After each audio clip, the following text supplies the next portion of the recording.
মানে আপনি সঠিকভাবে বেতন দিবেন না, বাকি হাজারবার স্যার ডেকে লাভ কি বা হাজারবার ম্যাডাম ডেকে লাভ কি? সামাজিকতার জ্ঞান, ন্যায় নীতির জ্ঞান সবকিছু কিন্তু শিক্ষক সমাজ থেকে আমরা আমাদের সন্তানদের কাছে পেয়ে থাকি, মানে আমাদের সন্তানকে দিয়ে থাকি, শিক্ষকরাই দিয়ে থাকে।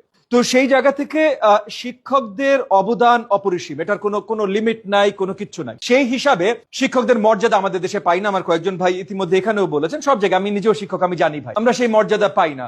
ভাই বললেন যে ওই যে প্রাইভেট টিউশনে পড়াইতে হয়, প্রাইভেট টিউশনে আমরা বাতিল করি, আমরা বেআইনি করি, কিন্তু আসলে শিক্ষকরা, বেশিরভাগ শিক্ষকরা তো ইচ্ছা করে করে না ভাই। প্রাইভেট টিউশনে আপনি যখন পড়ান, বেশিরভাগ যেসব শিক্ষকরা প্রাইভেট টিউশনে পড়ায়, নিজের আর কোনো সময় থাকে না, সংসারের সময় কাটাবে কখন, অন্য কিছু করবে কখন? সো এই জিনিসটা আসলে আমরা যদি একটা ব্যবস্থা তৈরি করতে পারি যেখানে শিক্ষক তার সঠিক মর্যাদাটা পাচ্ছে, এবং সঠিক মর্যাদার অনেকগুলো স্তর আছে, যার মধ্যে ফাইন্যান্সিয়াল বা পিকিউনিয়ারি একটা স্তর, মানে আপনি সঠিকভাবে বেতন দিবেন না, বাকি হাজারবার স্যার ডেকে লাভ কি বা হাজারবার ম্যাডাম ডেকে লাভ কি, ঠিক না?